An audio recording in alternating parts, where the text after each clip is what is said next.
냉정히 말하면 시어머니는 남편에게 딸려온 사은품 같은 존재이기 때문입니다. 내가 산 본 물건이 허접하고 마음에 안 드는데 사은품이 아무리 훌륭한들 무슨 소용이 있겠습니까? 안녕하세요. 닥터 전미경입니다. 얼마 전에 동상이몽에서 신기한 캐릭터가 나왔습니다. 딸 같은 며느리라는 컨셉인데요. 여자분이 시어머니가 적금 든 거로 같이 해외여행 가자고 하고요. 시어머니가 하고 있는 스카프 대뜸 나 달라고 합니다. 명절에도 시댁에 안 가고요. 집안일은 전혀 안 하고 남편이 혼자 몰빵 살림을 다 합니다. 그러면서 남편 카드 쓰고 남편에게 용돈 받아 쓰는 것이 당연하다 생각하고요. 물론 애교도 많고 칭찬도 잘해주고 격려도 잘해줍니다. 가만히 보고 있으면 긍정적인 에너지가 저절로 솟아나옵니다.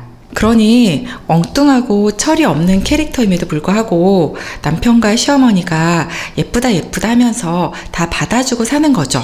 제3자가 이러쿵저러쿵 할 이유는 없는데요. 저 개인적으로는 저런 철딱선이 없는 며느리가 딸 같은 며느리다 이리 말하고 있는 컨셉 별로고요. 솔직히 저런 캐릭터가 며느리가 아니고 진짜 내 딸이었어도 조금 당황스럽고 적응이 잘 안 됩니다. 며느리 입장에서도 딸 같은 며느리 니꼬루 푼수라는 공식이 역시 마음에 잘 안 듭니다.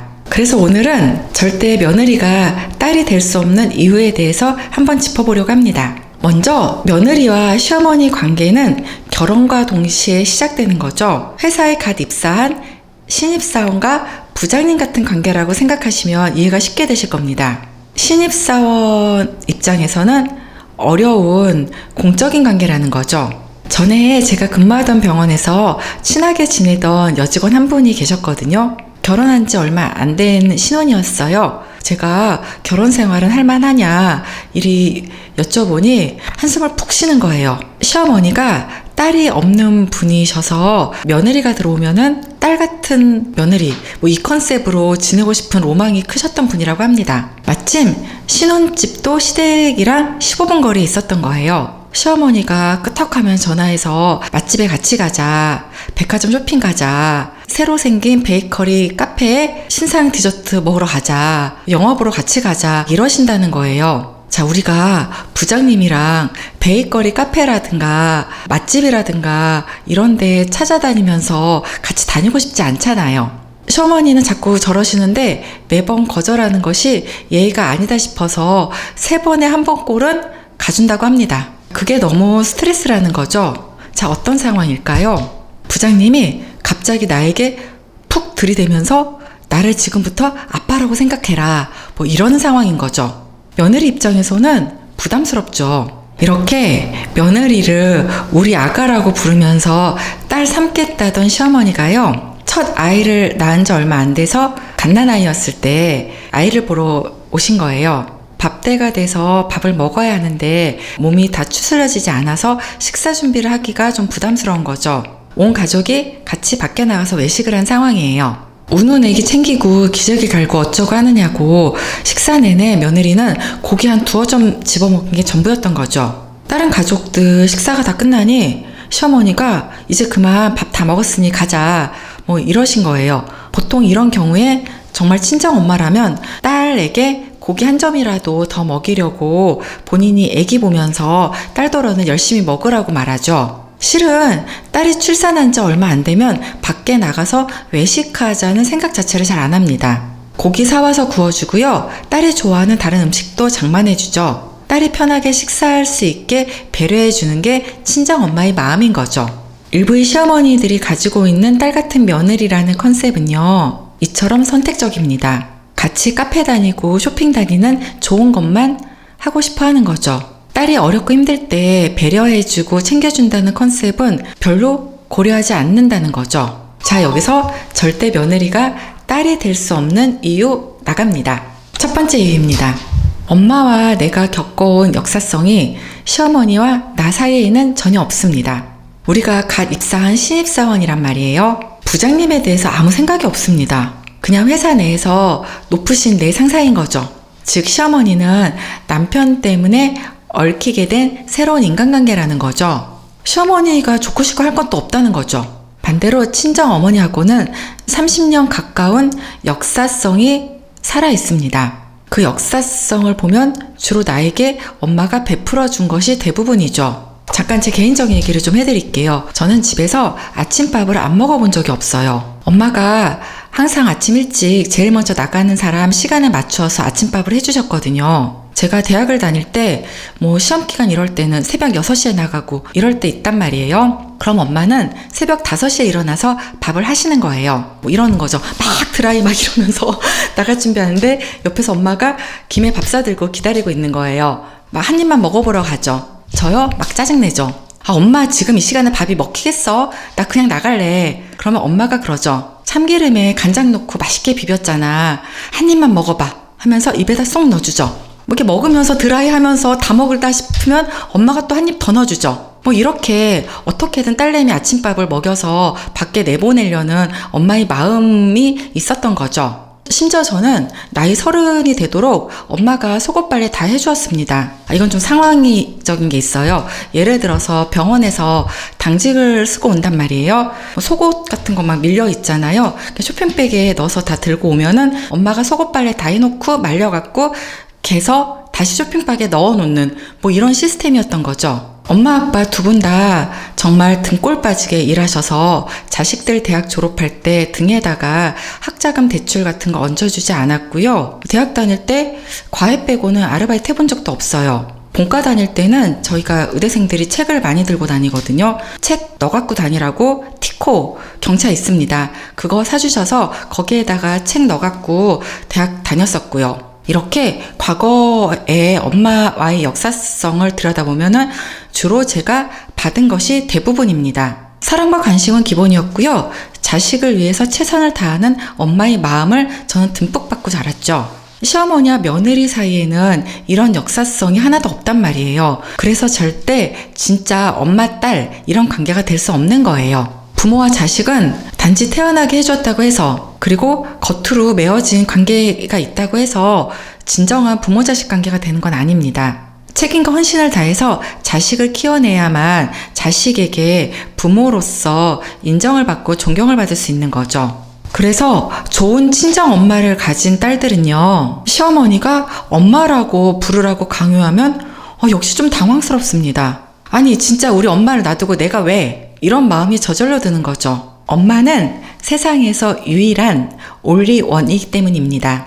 엄마 생각하면 가슴 따뜻하고 마냥 포근한, 나를 위해서라면 기꺼이 심장도 내어줄 이런 사람이 엄마인 거죠. 두 번째 이유는요, 며느리와 시어머니 사이에서 일어나고 있는 현재성을 고려해 봐야 된다는 거죠. 히어 앤 나우를 봐야 한다는 거죠.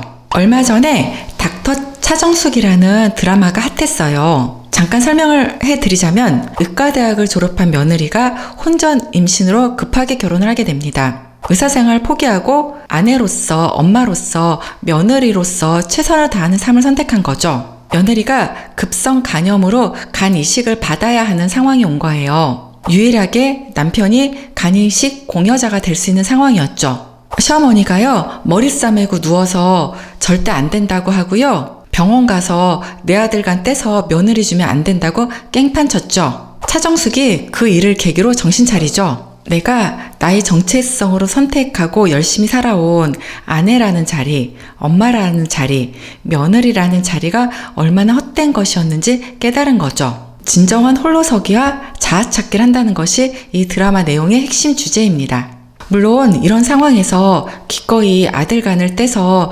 며느리에게 줘야 한다, 이리 생각하시는 훌륭한 인품의 시어머니도 계실 겁니다. 그런 시어머니라면 시어머니와 며느리 사이에 긍정적인 역사성이 새롭게 만들어지는 거죠. 오랜 세월이 지나면 며느리도 시어머니를 진정한 나의 가족으로 받아들이게 되겠죠. 그러나 대부분의 며느리 입장에서는요, 순간순간 아들만 생각하는 시어머니 속내를 들여다볼 때가 있거든요. 명절이나 집안 경조사 이럴 때요. 좋은 시어머니도 요새는 좀 많이 있는 것 같아요. 그러나 시어머니 또한 며느리를 딸로 생각할 필요는 없습니다. 결국에는 남이기 때문입니다. 무슨 의미냐면요, 아무리 좋은 시어머니여도 결국에는 시어머니일 뿐 절대 친정 엄마 같은 존재가 될 수는 없다는 의미입니다. 뭐 그렇게 될 수도 없고 되어서도 안 되고요. 예를 들자면 아들 내외가 이혼할 때요. 팔이 안으로 굽으면서 서로 자기 자식만을 챙기게 되죠. 친정 엄마는 내 딸 편 드는 거고요. 시어머니는 내 아들 편 드는 것이 당연하죠.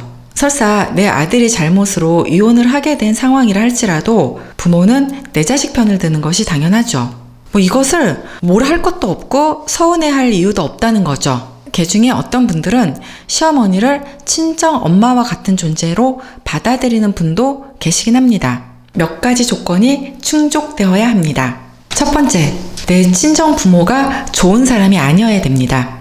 친정 부모님이 좋은 분들이실 경우에는요, 시부모님이 아무리 좋은 사람이라 할지라도 그냥 좋은 어른이시구나, 이 정도까지지 나의 엄마 아빠를 대신할 존재, 뭐 이런 마음이 절대 들지 않습니다. 친정 부모 양쪽 다 마음 붙일 곳이 없는 사람이어야만 시어머니를 내 부모와 같은 존재로 내어줄 마음이 생긴다는 거죠. 두 번째, 시어머니가 며느리를 진정성 있게 배려해주는 좋은 인성이어야 합니다. 간혹 그런 분들이 계시긴 합니다. 그런 시어머니와는 며느리 또한 좋은 관계를 당연히 형성할 수 있겠죠. 세 번째, 며느리 또한 좋은 인성이어야 됩니다.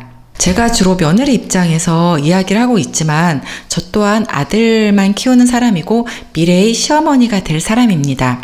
인성 싸가지인 며느리가 들어와서 마음고생하는 집이 있다는 것도 잘 알고 있습니다. 누군가 해주는 배려를 고맙다고 생각하지 않는 이기적인 며느리들도 많이 있습니다. 시댁에서 집 살 때 돈을 보태주신 것도 고마운 거고요. 가져다 먹으라고 밑반찬 싸주시는 것도 고마운 거죠. 며느리든 시어머니든 누구든지 간에 인간관계에서 고마운 것을 고맙다고 느끼지 못하는 사람한테는요, 하나도 베풀 필요가 없습니다. 네 번째, 아들과 며느리, 즉 두 부부 사이가 좋아야 합니다. 아무리 시어머니가 좋은 분이라 할지라도 내 남편과 내 사이가 좋은 사이가 아니면 별로 그게 크게 긍정적으로 다가오지 않습니다. 냉정히 말하면 시어머니는 남편에게 딸려온 사은품 같은 존재이기 때문입니다. 내가 산 본 물건이 허접하고 마음에 안 드는데 사은품이 아무리 훌륭한들 무슨 소용이 있겠습니까?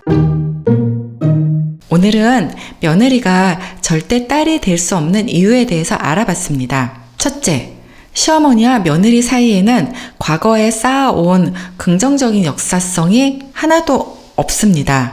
지금부터 시작되는 관계라는 거죠. 둘째, 아직까지 한국 사회에서는요, 시댁이 참으로 어렵습니다. 그래서 이러저러한 갑질을 감당하고 사는 며느리들이 많이 있습니다. 시댁과 현재 맺고 있는 관계에서 긍정적인 부분이 별로 없을 수 있다는 거죠. 실은 대한민국의 며느리들이 원하는 것은 딸과 같은 대접이 아닙니다. 회사 부장님을 우리 아빠라고 여기지 않는 것과 똑같습니다. 그냥 서로가 서로에게 인간에 대한 기본적인 예의와 존중을 해주신다면 그것만으로도 충분합니다. 지금부터 시어머니와 며느리가 만들어내는 현재가 미래에서 봤을 때는 역사성이 되는 거고요. 쌓여가는 긍정적인 역사는 먼 미래에 시어머니와 며느리를 진정한 가족으로 묶어줄 수 있습니다. 좋은 시어머니와 좋은 며느리가 만나서 만들어내는 화목한 가정의 모습, 뭐 이런 거 좋잖아요. 이건 양쪽 다 서로에게 좋은 사람이어야만 가능한 시나리오라는 것을 꼭 명심하셨으면 좋겠습니다. 이상 영상 마치겠습니다. 구독, 좋아요, 알람 설정 부탁드릴게요.